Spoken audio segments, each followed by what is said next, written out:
and thank you for your patience with me. It's quite a busy time as we prepare towards COP26, but we also have other meetings happening at the same time. And I do apologize for not joining you all this morning. I'm happy to share my screen now and start off with my presentation.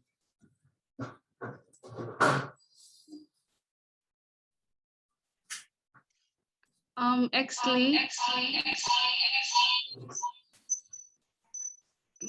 before you start, I will do just a brief introduction of yourself, and then you can start off with your presentation. It's just a 1-minute introduction. Okay, everyone, welcome to our second to the last session for today. That is on climate finance, which is facilitated by Exsley Taloiburi. So Exsley Taloiburi is the program advisor for the climate finance and resilience team leader at the Pacific Islands Forum.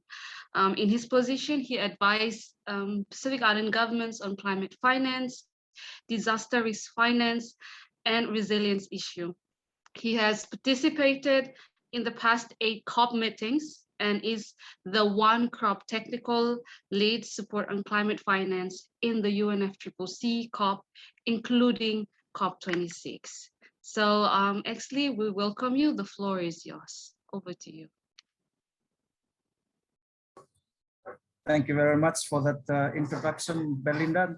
Good afternoon to everyone. Once again, I really appreciate this opportunity to, can you hear me?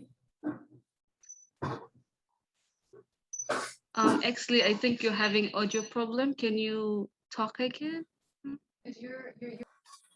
Can you hear me?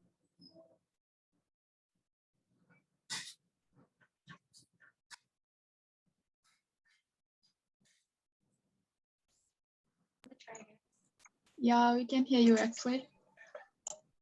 I can hear Exley, yeah. Okay, thank you very much. I'll share my screen once again.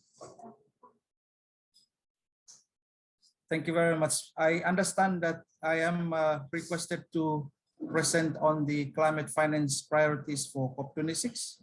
I note that other colleagues this morning have provided you with the necessary information in understanding the UNFCCC process and also other thematic priorities that our region would be pushing for at this upcoming COP meeting. So I'll just go straight into this presentation. What I will be discussing this afternoon would focus on the key trends of climate finance flows to our region, and then ending off with the key priorities that Pacific SIDS would be advocating on at the COP meeting in Glasgow, and also provide you with a snapshot of the key agenda items that those who are interested in following finance issues should keep a lookout for in this upcoming COP meeting.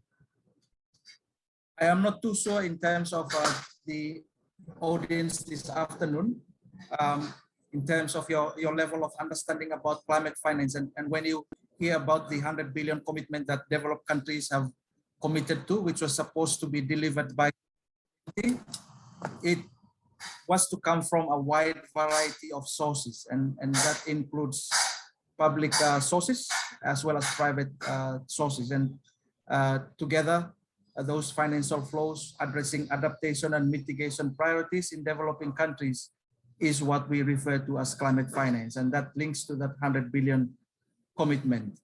Not all of those 100 billion is expected to be channeled through the GCF. They would be channeled through different modalities and different facilities and channels. Some would be to the key funding mechanisms under the UNFCCC. Others would be channeled through bilateral and other multilateral channels. I hope that provides you with some context before I move into the trends of financing flows within the region. I would also want to touch briefly on how much we require in terms of the scale at the global level. The required scale for adaptation is currently within the range of $70 billion up to 140 to 300 billion by 2030. That's the scale of climate finance that is required at the global level to adapt to the adverse impacts of climate change. At the regional level, within the Pacific, the coastal adaptation cost is around 234 to 794 million by 2020. And if you look at those 4 NDC documents that I have included in this PowerPoint, you would also see that the costings for those NDC commitments from Solomon Islands, Vanuatu, Papua New Guinea, Fiji, range within 200 million up to almost 3 billion US dollars in order for those P6 countries to implement the NDC commitments to the Paris Agreement. So those are the scale of funding that's required from our region in order to fulfill our obligations to the Paris Agreement. Now, this is a diagram that you have already seen in the earlier presentations this morning. I just wanted to draw your attention to the bottom right side of the slide and the diagram. This is where the key funding mechanisms come into the whole scheme of the UNFCCC framework. And you would see that the key operating entities of the financial mechanism are the Green Climate Fund, the Global Environment Facility, and the Adaptation Fund.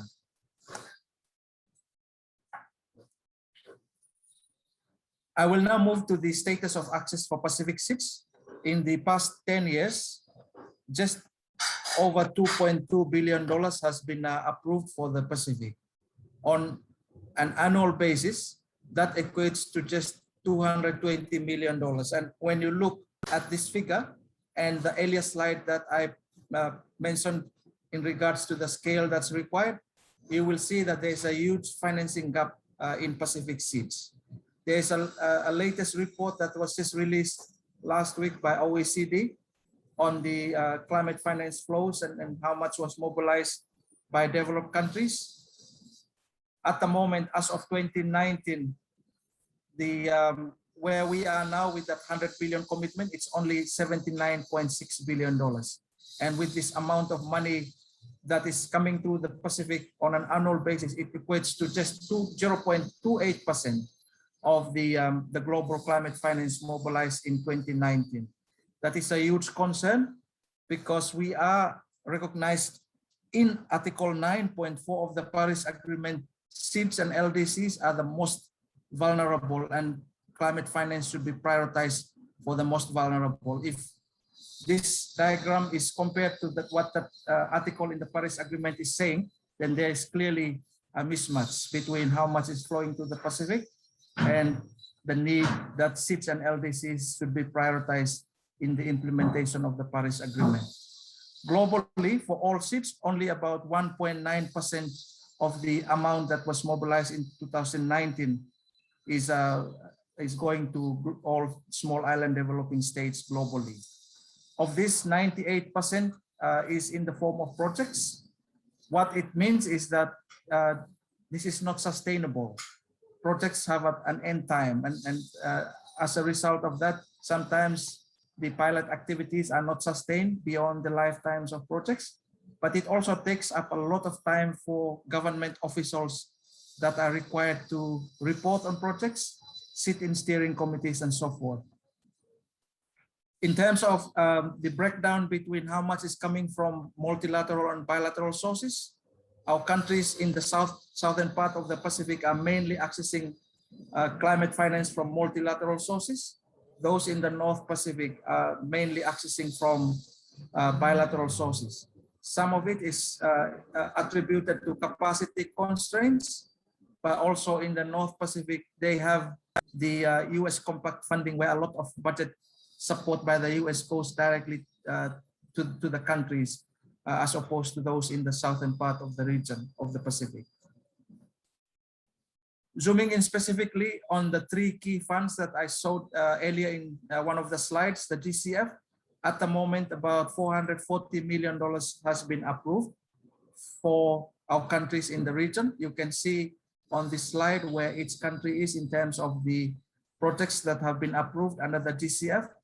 And I think compared to other regions, Pacific is doing quite well, but we need to do more as there's still a big financing gap, as I mentioned earlier. For the Global Environment Facility, all our countries have access, and you can also see where each of our countries sit in relation to other Pacific Island countries. And around $458 million has now been approved for the Pacific. The Adaptation Fund, 6 countries in the Pacific have accessed the Adaptation Fund, totaling to about $47.8 million. And those 6 countries are also listed in this slide. Now, this is the key section that you may be waiting for as part of this presentation today. I wanted to provide those earlier slides so you understand the context of why it's important for us to push for these priorities at COP26. The first one is the need to deliver the 100 billion goal by 2020 without delay. What we are seeing now is that with COVID-19, a lot of developed countries are using that as an excuse to delay the delivery of that 100 billion that they've committed to earlier. And as I mentioned, we are now towards the end of 2021, and the latest OECD report has shown that only 79.6 billion was mobilized in 2019. And with the pace, it is not sufficient to reach 100 billion by 2020. So despite the 2020 figures not yet available, we are not expecting it to reach 100 billion as committed by developed country parties. These figures might be a lot lower. Oxfam has also done their own analysis. Depending on the methodology that's used, these figures might even be lower if we follow the methodology that Oxfam used for the report, which some of you may have come across already. But the concern is that developed countries are not fulfilling that commitment they have committed earlier to developing countries to deliver the 100 billion commitment. The second key priority is to increase financing for adaptation. At the moment, that's not the case. Only about 21% is allocated for adaptation, and from that, only 5% from bilateral sources. So all our bilateral sources that's supporting climate finance at the global level, they only allocate 5% to adaptation, and that's a huge concern for Pacific SIDS, especially when our emissions is negligible. Adaptation is our most immediate priority. And within the Paris Agreement and within the operational policies of the GCF, they are expected to achieve a balance between adaptation and mitigation, and that's not the case. So this is also a second issue that we will be pushing strongly at COP26. The third key issue is on the need to increase public grant-based financing. And at the moment, only about 26% is delivered in the form of grants. 73.5% are in the form of loans. So this puts a lot of burden on future generations in developing countries, particularly when developing countries don't contribute to the climate change crisis. Why should we be expected to pay for the cost of adapting to the impacts of climate change? And when our countries access loans, that places additional burden on future generations to repay the cost of adapting to an issue that we contribute very little to. So that's one of the other key priorities that we would be pushing for at COP26. The fourth issue is in regards to the new quantitative goal for climate finance that will be post-2025. The 100 billion is from 2020 up to 2025. Beyond 2025, all parties to the Paris Agreement are expected to negotiate a new quantitative target. And the timeline was for that discussion to start at COP26, which would be the third session of the meeting of the parties to the Paris Agreement, which is known as CMA. This was supposed to take place in November 2020. Now it's happening in November 2021. So basically, we have only a very short time to negotiate with developed country parties before we finalize a new quantitative target in 2024 prior to the 2025 meeting and the timeline that's agreed to earlier. And therefore, we would be calling on all parties to ensure that the discussion at COP26 is not just an initial discussion. It should be a meaningful discussion so that we make a lot of progress on this particular issue. The last two key priorities before I draw my presentation to a close. Also, at the moment, our countries are accessing the GCF, the Adaptation Fund, the Global Environment Facility, but the accreditation and access procedures are still cumbersome. Also, the reporting templates keep on changing. It takes about 300 to 700 days for countries that have gone through national implementing entity accreditation process to directly access, or the regional implementing entity accreditation process. GCF reporting templates keep on changing every now and then, and it takes about 12 to 18 months to put together project proposals that are finally accepted by the Green Climate Fund. So those are key concerns that we need to continue to advocate on. There is also need to call for dedicated financing towards issues such as loss and damage, oceans, and so forth. At the moment, there is no dedicated financing for loss and damage.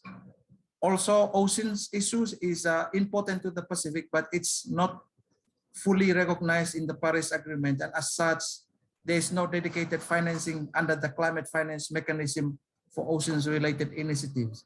And we will be pushing for that work, particularly the Ocean Climate Nexus work into the UNFCCC process.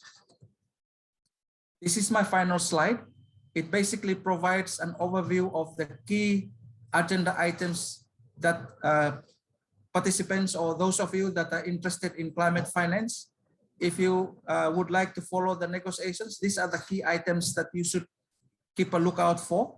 And as you can see, there are many agenda items, about 14, a minimum of 14 agenda items. And most of these discussions will take place in parallel during the COP26 negotiations under 5 different meetings. One will be the COP meeting itself, the CMA, which is the meeting for the parties to the Paris Agreement. CMP 16 is the 16th session of the meeting of the parties to the Kyoto Protocol, and then the 2 subsidiary bodies, which is the subsidiary body on implementation, SBI, and the subsidiary body on science and technological advice. Some of these issues that I discussed, such as long-term finance, those are areas that discusses progress against the 100 billion goal and how we are tracking against that. Guidance to the GCF, GEF, Adaptation Fund, that relates to access procedures and so forth. And around the common tabular formats, which is agenda 14 under the substar, this is the discussion around the methodology that's used to track and how developed countries would be reporting on the climate finance commitments that they've committed to and how they are delivering on that. So those are key issues that we should be watching out for if you are interested in following climate finance. With that, I'm happy to take any questions from you and respond to any queries that any of your participants might have. Thank you very much.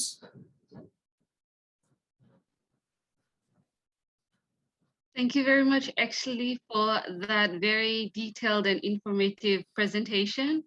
I believe we have some questions on the chat box already. So I would give the floor to Mr. Kumar. Since you have some very good questions, we will give the floor to you so that you could ask the questions and then have a response from Mr. Exsley. Over to you. Yeah, all right. Thank you. Thank you. And thank you, Exsley, for an extremely comprehensive presentation. That was really great to get a lot of the figures and data and so on. I hope that we will have the privilege of getting your PowerPoint presentation so that we can, I didn't quite, wasn't able to copy all those numbers down. But yeah, just in line with some of the issues I'd raised, the World Bank study, which you alluded to, I was curious. I know it's a 2016 study, and the actual requirements of 234 to 796 million dollars for adaptation seems to me such a gross underestimate, considering the needs. And of course, for example, as you know, Fiji recently sort of in one of their commentaries posted they need billions of dollars for relocation and a lot of the adaptation issues. And of course, when you add up the requirements for the other countries, particularly atoll countries and so on, I mean, they're huge. So obviously that's the second point. While the flow is something which I'd asked earlier, but the question you've answered, $79.6 billion has already been committed. Now, I'm curious how these numbers were derived. I mean, is there some documentation to show that this much came from bilateral sources, governments and the private sector? And how were these determined, given that there's no agreed definition of climate financing? I say that because I sit, I'm on the Express Roster panel, and we review national communications and biennial reports and so on and so forth. And you know, it's amazing how countries spin, or they're allowed to basically use their own definition to say, well, this is climate finance. And if that is how they have all added up the number to come to 79.6, then it's kind of a bit dubious, to put it rather politely. Actually, thanks a lot. Lots of information in your presentation, and hopefully you're very well equipped to be able to answer some of these. Thank you.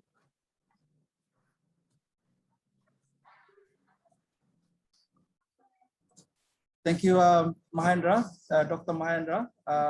I'm happy to take some additional questions, and I can respond to them at once, if that's okay. All right.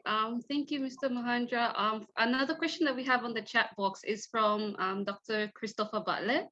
And I'll just read what's on the chat box. He said that I've heard that Biden announced today at UNGA a doubling of US climate finance for developing countries. New figure of 11.4 billion. Do you think this is sufficient? And another question is, do you think other G20 countries will follow the suit? Thank you. Very difficult questions coming from Dr. Chris and Dr. Mahendra. I'll try my best to respond to both of them. To Dr. Mahendra's two questions. One is on the World Bank report in 2016. The report that I am referencing here is the Pacific Possibles report that was delivered by the World Bank in 2016. And the specific cost that is referenced there is just specific to coastal adaptation. It's not the entire cost of adaptation that's being referenced. So in that report, that's the figure that they've identified, and that was in 2016. There's a lot of changes and developments that have happened around that time until now. So we would expect that the actual amount would be much higher than that. And I agree with Dr. Mahendra that looking at the NDCs and the latest figures being quoted by a number of Pacific Island governments, it's much higher than that amount that's quoted in the World Bank report. And just to say again, that's in 2016, which may be out of date now, also specific to coastal adaptation costs and estimates. It's not the entire adaptation cost that's required in our region. On the point related to the 79.6 billion that's referenced, there was so the OECD produces reports every now and then that outlines how the developed countries are mobilizing financing towards the 100 billion goal.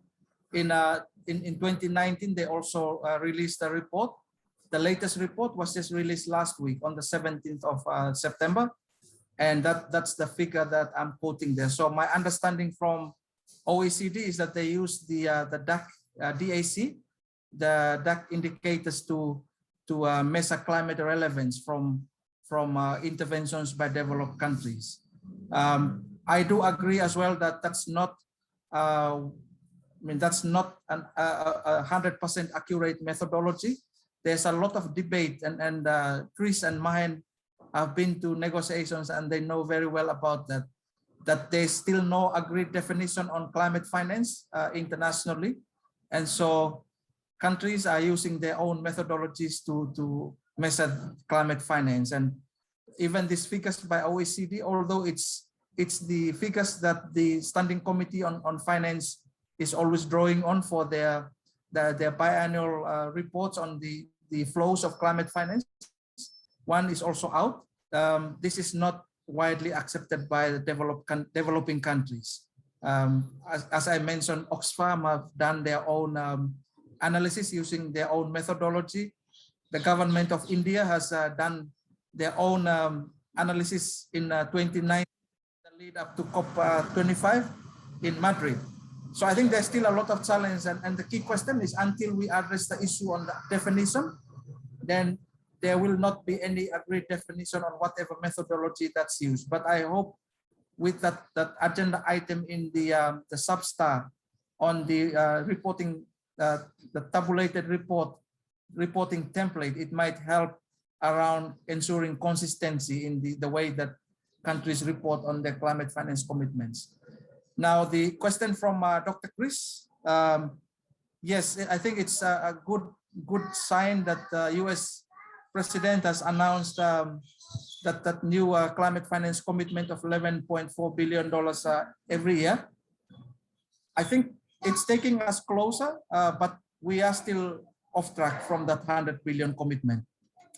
And so even if we put that on top of the OECD figures, that still falls short of the 100 billion that the developed countries have committed to. But the reality is that the figures by OECD is a higher estimate. The reality could be much lower than that, as I mentioned. Whether that will influence other G20 members to make similar commitments, what I understand is the UK is doing its best to influence developed countries to make new commitments. And we might be expecting additional announcements at the UNGA, which is happening now, as well as there's a climate event that's also going to be hosted by the UNSG this week in New York, and maybe at COP26. Following the G7, I note that Canada and Germany have announced increases in climate finance, and G20 Leaders Summit is coming up late October. So there's still an opportunity that there might be additional announcements. And I think the influence by UK and the US will definitely put in a lot of pressure for others. But at this time, I think it's best that we don't raise too much expectations and just to be realistic. Thank you, Exsley. We have 3 questions on the chat box. So we have one from Atina and Solomon and Ollie. So I'll read out the first question. The question from Atina is, what would be your recommendations to streamline processes to access funding through GCF and GEF? And from Solomon, he said that there is a report by Oxfam in 2020 that highlights that an astonishing 80%, 47 billion of all reported public climate finance was not provided in the form of grants, but mostly as loans. His question is this finding accurate? And if so, how can we change this? So I'll let you answer the first 2 questions before moving on with a question from Oli. Over to you, Exsley. Thank you very much. I'm really happy that the presentation is prompting a lot of interest. And so I'll start off by responding to Atina's question on streamlining access procedures. I think first and foremost, what is currently happening now is, even you are applying for a $1 million project, the effort and the time that's required in filling the requirements of the GCF is the same as if you're applying for a 100 million project. So that's already an issue. Like there should be some differentiation between the scale of funding that's being applied for in terms of the template and the procedures that you need to go through before approval. Secondly, the approval process and how the TCF comes back, it usually takes a lot of time for them to actually come back with feedback. And just the process of ensuring that when projects approved, the time that the funds are actually dispersed, it takes up a lot of time. There's a long delay after a project is approved until when the funds flow into the countries. And that is attributed to legal requirements by the TCF that you need to sign financial agreements, you need to sign MAAs and so forth, whatever terms that they use. And so those are the issues we are facing at the moment. And I believe there needs to be some responses to address those things if we are to promote the Pacific's access to these resources. What's currently happening now is that these funds were established in the first place to support the most vulnerable countries. But with those additional conditionalities, it's making it very difficult for the same countries that the funds were set up to assist. And that's making it really difficult for small administration like our countries in the Pacific to tap into these resources. And also ensuring that the approval processes, you don't always have to wait for a board meeting to give approvals. It could be done remotely, and particularly at this time where technology is there. Why can't projects be approved offline outside of the times that the board meetings actually meet? And in that way, it helps to fast track the pipeline of projects. Solomon's point is on spot as well. That's the same Oxfam report I keep on referring to, and the methodology that Oxfam used. And from their figures, it's the statistics is actually lower than what OECD usually reports. And OECD, they're using their methodology, which is often accepted by developed countries, whereas the government of India and Oxfam did their own analysis in 2020. And Solomon is right that a lot of the climate finance delivered is in the form of loans. I think one thing that is also consistent with the OECD report is that even in the OECD report for 2019, it says that 73.5% was loan and only about 26% was in the form of grants. And I did emphasize that point. Why should we be burdening our future generations to repay loans when our region contributes negligibly to this issue that we are talking about?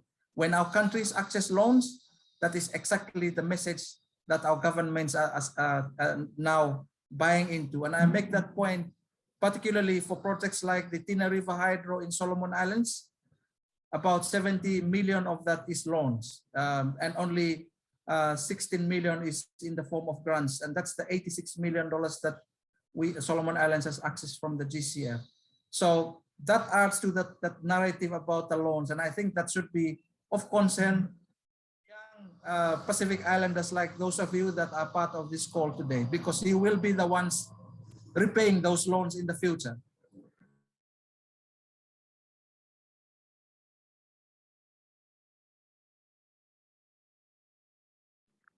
Thank you, Exley, for the answers to all these questions. So I have a question from Oli, and he said that at Climates we have our microgrant project program to provide adaptation funding directly to civil society on the ground in the region. How can we tie into PIFs and oh my God. I'm having trouble with my internet. Can you? Are you okay? I'm having trouble with my. Can you? I can see the Belinda. Having trouble with my laptop. Sorry. Okay, I can see the question from Oli. If it's okay, I'll respond to it. Okay. Okay, I'm aware about the support that Climates is providing to small community interventions. I understand that there was a recent call for submissions recently, and let me commend you for that good work that you are doing, and also providing an avenue for our communities and NGOs and CSOs to access small grants.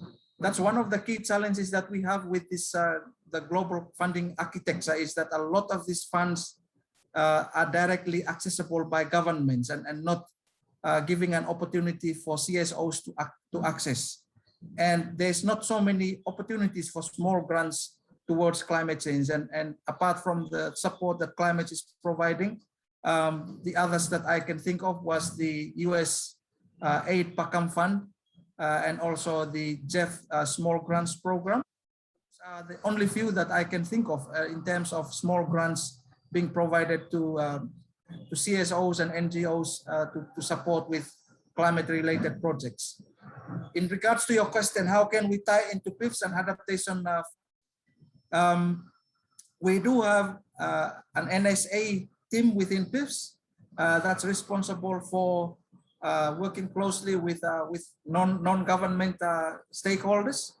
And I think the step that you could do is get my contact details from Belinda, and you can get in touch with me. We can have a side discussion on how we can work more closely together, and if we could provide input to the work that you do, but also help you raise the profiling of what climate is doing to the attention of our regional ministers and leaders when they meet, because that's the platforms that we provide advice to and papers.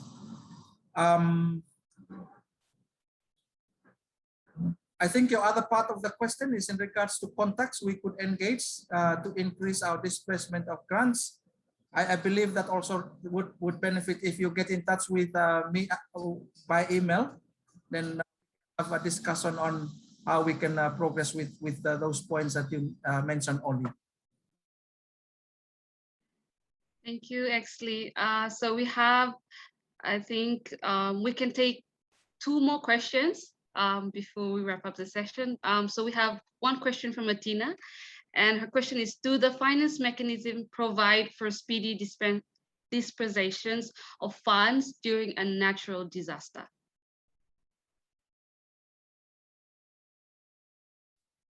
Unfortunately not. And I think it's because of the fact that disaster support is not climate finance. It's disaster risk financing, and that's the reason why the climate funds under the UNFCCC. I do apologize. There's a lot of background noise coming from where I am. I hope you can still hear me. But as I mentioned, the global climate funds don't support post-disaster funding. They only would focus on adaptation and mitigation funding. When it comes to disaster preparedness and post-disaster response, that is under the Sendai framework on disaster risk reduction, which is a separate framework, not the Paris Agreement. And as such, the global funds such as TCF Adaptation Fund and the JEF, they would not fund projects that relates to disasters.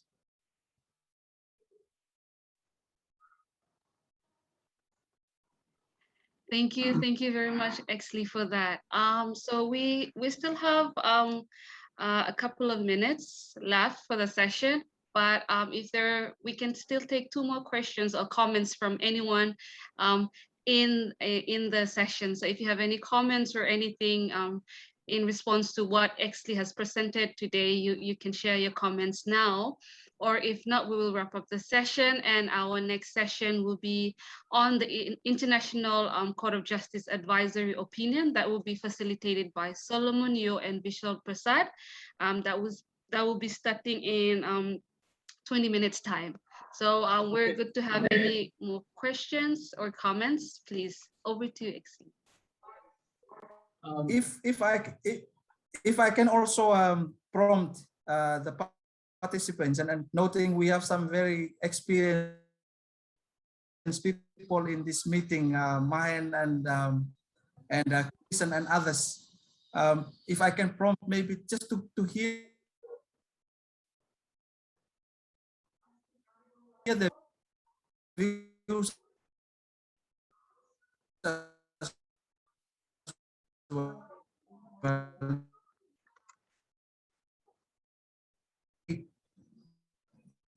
It's not the preparation, but you would like to provide, and I can take on board, because as I mentioned, as Belinda mentioned, your views will I'll use the next couple of minutes to hear, for me to listen and hear your perspectives,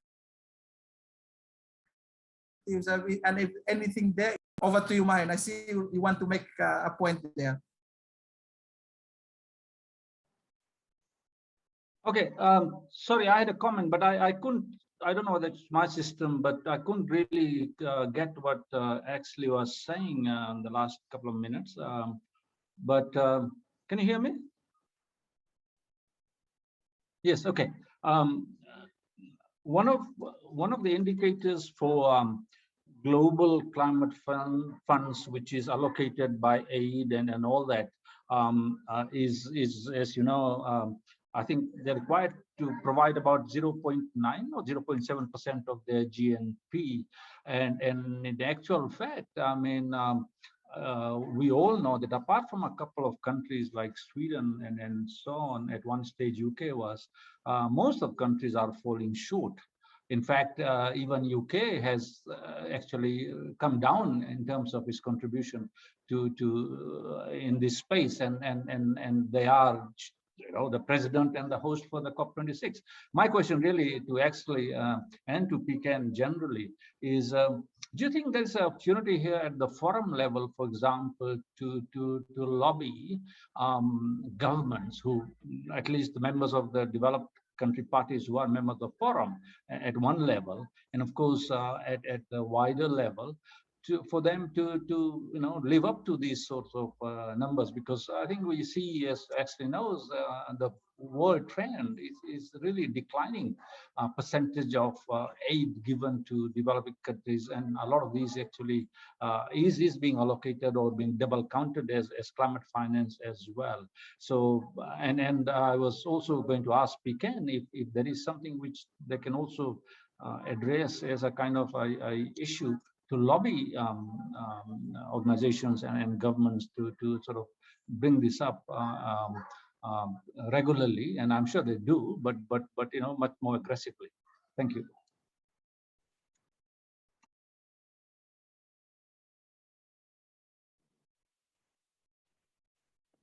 For PICAN, we have Dr. Chris on the call with Langi. So Dr. Chris, if you can answer the question from Dr. Mahendra, and then over to Exsley to answer the other question. Thank you. Hey everybody, Exsley, thank you so much for that wonderful presentation. It's just always sobering to hear what the real state of finance is compared to what the real needs are here in the Pacific. And I feel like we need to do a lot more in sensitizing our civil society agencies on this disparity, and probably more advocacy with our Pacific Island delegations. And I think this flows directly into Dr. Mahendra's point about how we need to start getting maybe more to the point. I don't know if more aggressive, but certainly more explicit in the realities that we as civil society and community organizations are facing when it comes to accessing meaningful climate finance. I mean, I've been working in communities for many, many years, and it's pennies, honestly, what actually flows down that communities can have ownership over and control over, and really define their own development, resilient development aspirations. The money is just not flowing.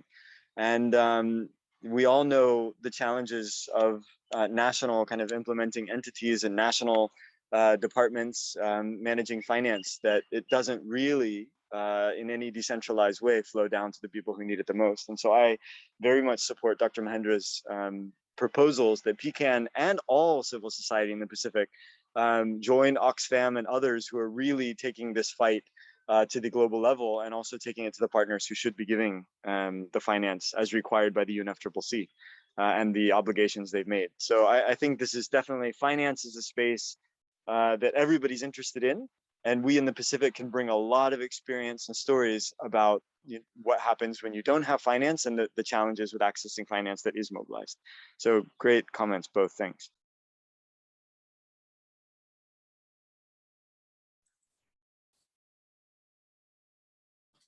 Look, thank you very much to both Mahen and Chris. I have to agree with both of them. I think it's good to have this discussion today, and for me, I provide to you the regional perspective, and I hope with this data that I've provided, and as we all agree that the reality is that would be much lower than those figures that OECD has provided. And I think it provides a very good opportunity for PICAN and other NGOs and youth groups within the region as we prepare towards COP26. Your help in advocating on our behalf is really needed. And I just wanted to put my full support to the work that PICAN is doing, and every other CSOs and youth groups across the Pacific that have an interest in COP26. Please use those information and use it for the advocacy that's required, because your voice is very powerful. You have no controls on what you can say.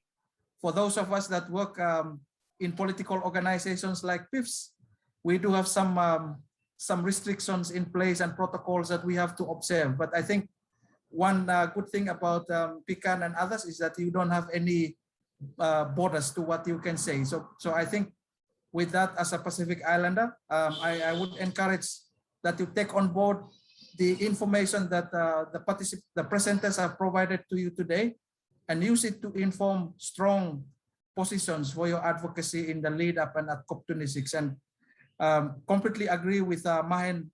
The commitment is supposed to be 0.7 of GNI from developed countries, but they are not fulfilling that. It's much lower than that, and there is a real risk of double counting.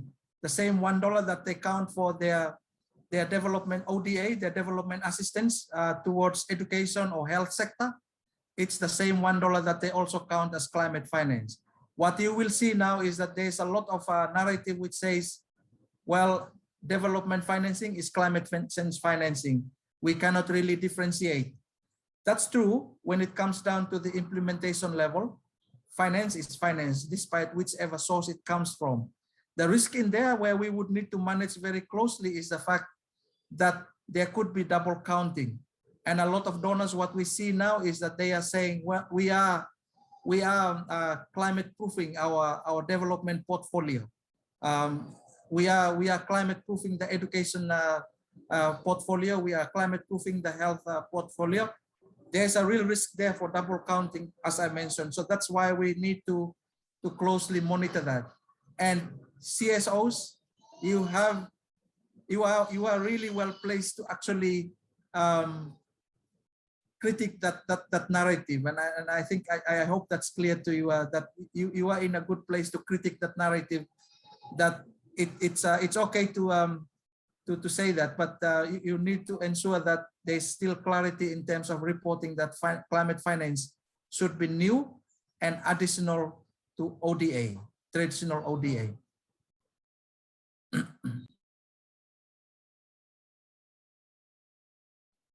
Any more questions? Thank you very much, Exsley, for that. And I couldn't agree more with what you have just said. And I have also seen like a lot of our audience here in the session have also agreed with what you have said. We have 11 more minutes left. So if you're happy to take 1 or 2 more questions, we can definitely have those questions coming in, or if there's anything you want to say to wrap up your presentation. I think while I have this opportunity, Belinda, I think financing is a break it's quite a powerful tool in the negotiations to break or make the negotiations a success. So I'd like to use the next 10 minutes to listen. And so if it's possible, the other participants that are on this call, if we could hear their views and perspectives. There's no right or wrong comments. I'd like to give an opportunity that you speak up your mind while I'm here, and I do represent an influential organization, because the advice that I provide on this to our heads of state, our leaders, our finance ministers, and I will also be supporting the COP26 political climate champion on climate finance. Just to hear from you, what's your perspective when you hear those points that I mentioned? Is there anything else that's still missing that I should take note of? You might have a good idea or a good proposal, but you are shy to share that in this meeting. So maybe I stop talking and time for me to listen. Over to you, Belinda.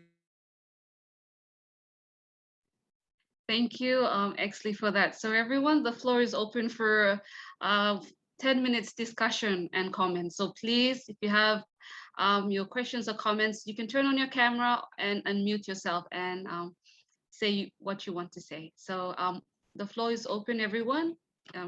You can start now.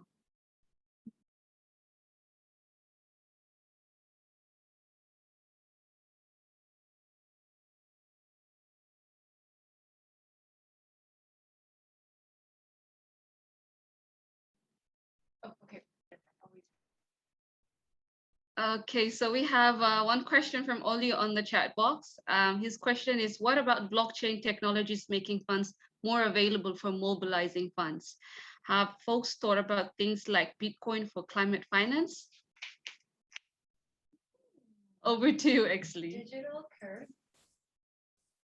Well, that's innovative thinking.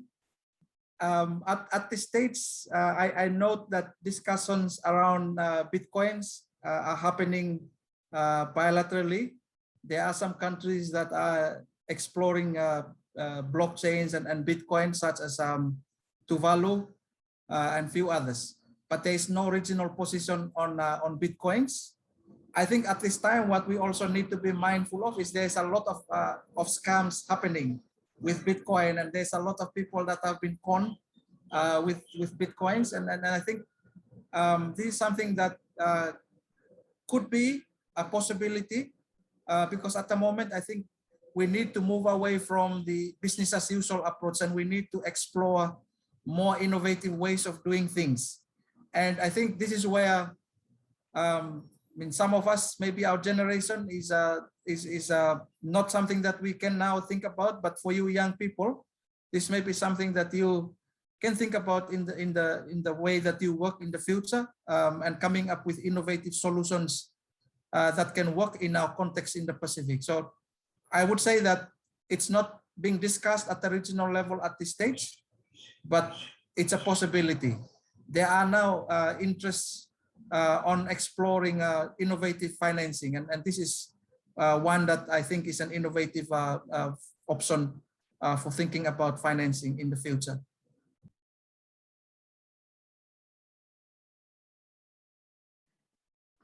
Thank you, Exley, for that. So we have 7 more minutes to go, and I think I have one question just to ask to you. So in one of the priorities that you've discussed, you've mentioned that for COP26, climate finance is looking to having meaningful deliberations and engagements with everyone. But given this COVID situation that we have and the challenges that we are facing now, how can we achieve that meaningful engagement for climate finance, given that a lot of countries, especially Pacific countries, are saying that they can't have much people, no Pacific representation at COP26?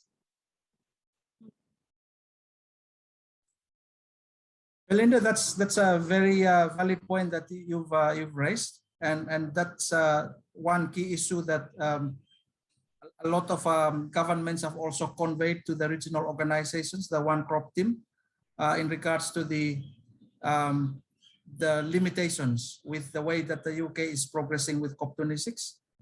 One thing is confirmed that the UK will not allow for virtual participation in the negotiations if you are not in Glasgow. Only if you are in Glasgow and you are sick or you need to be quarantined, then you can access the negotiations from your hotel rooms, but not when you are in your respective countries. That confirms that point that you mentioned, that that is a limitation to our engagement at COP26. On the other hand, I think we also need to understand that Pacific Island Forum leaders have been calling on the UK and the global community to convene COP26 at the earliest possible and face-to-face. And we have experience with the intercessionals in June this year, which was done virtually, that the time differences would limit our meaningful participation as well, because it's happening at very odd hours early in the morning. And even in that intercessional, not many countries, not many government officials have participated in those discussions, maybe except 1 or 2 countries. And so this meeting taking place now is in response to what we have called for, that it must happen. We don't need any further delays. It has to happen face-to-face because of the connectivity issues, the time differences. I think that's what's happening now. We can still meaningfully input to the upcoming meeting. As I understand, almost all our PCIDS countries have now confirmed participation, at least at the government level. There are a few countries that have confirmed at the ministerial or the leader level. A few other countries are at the officials level, either from capital or being represented by their overseas missions, including Vanuatu and Solomon Islands. And those are countries that I understand would be represented at the officials level. Now, when I make specific reference to the new quantitative goal, because this is a discussion that was supposed to start in 2020. The third session of the CMA was supposed to take place in 2020, but with the delay in COP26, we now towards the end of 2021. And this new quantitative target needs to be concluded in 2024. So we only have 2022, 2023, 2 years.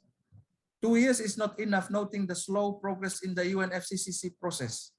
What we might end up with is a compromised quantitative target that would not be in our best interest for Pacific SIDS and developing countries. So I guess that's where we need to take advantage of the 2 years lost, ensuring that COP26, it's not just about starting the discussion. It should be good, meaningful progress in the negotiations on the new quantitative target post 2025. Thank you, Exley, and I do agree with what you've said, and I believe that, you know, we cannot delay climate action any further from now. So it's time that Pacific countries need to show strong leadership in this upcoming COP26. Let's go with the last 2 questions for this session, and then we'll wrap up. So we have one from Solomon, and he's asking if PIPs can provide documents or information outlining key asks on climate financing that youth traveling to COP26 can use as part of their advocacy in Glasgow.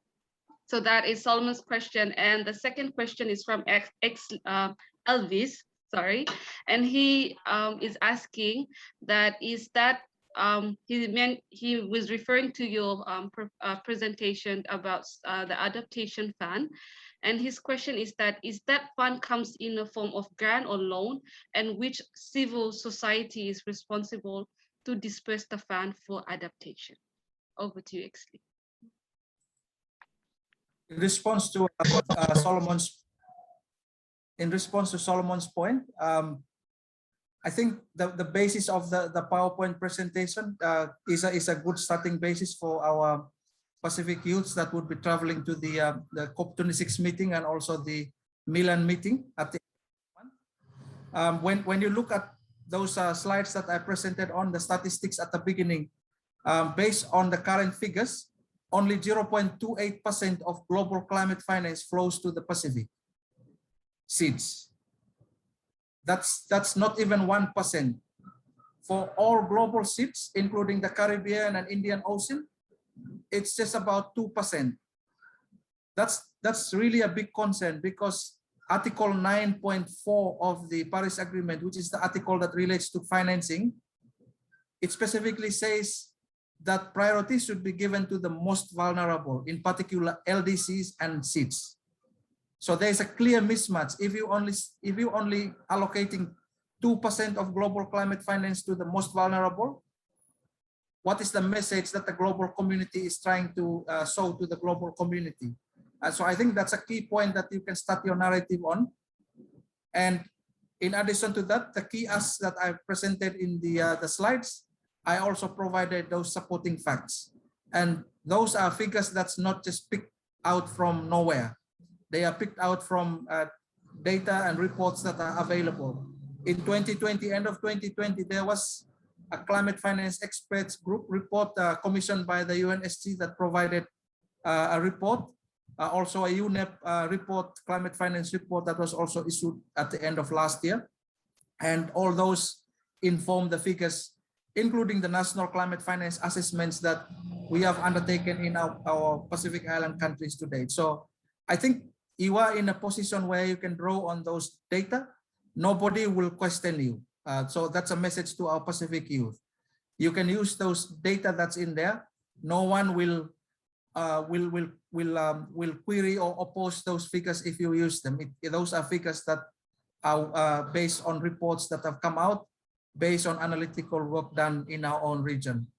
Now, in regards to Elvis' point, when I make that reference to the, so yes, adaptation fund is also one of the funding mechanisms. So adaptation fund, the 10 million is the cap previously, but there was a recent decision by the Adaptation Fund Board to increase the national cap up to 20 million. So it's no longer 10 million. Solomon Islands has accessed about 3 projects under that. And adaptation funding comes in grants. So there are no loans under the Adaptation Fund. Adaptation Fund only supports concrete adaptation activities. It does not support mitigation projects. Unfortunately, that funding also goes directly to governments. It doesn't go through civil society. So that relates to the earlier question that somebody raised in regard to small grants and how it's directly accessible to CSOs and NGOs and so forth. The earlier reference that I made to Solomon Islands, the loan issue, is the GCF, the Green Climate Fund Tina River Hydro Power Project. Solomon Islands has accessed 86 million US dollars for that. 70 million is loan, not grants. Only 16 million is grants. So that was the point that I made. Solomon Islands future generation would be repaying that 70 million US dollars, which in SBD would multiply by 7. So that would be in the billions that the future generation of Solomon Islands would be repaying for climate funding that they've accessed for an issue that you contribute negligibly to. Collectively, all our Pacific SIDS, our emissions is only 0.03% of the global emissions. So why should we be paying for funds, climate funds that we access to adapt to an issue we contribute little to? Why should we be burdened to repay those loans? That's another message that CSO, PICAN, and young people you could take on board and put it in the way that you would like it to be as strong as possible. I'm saying it in a more diplomatic way because I'm restricted by some expectations.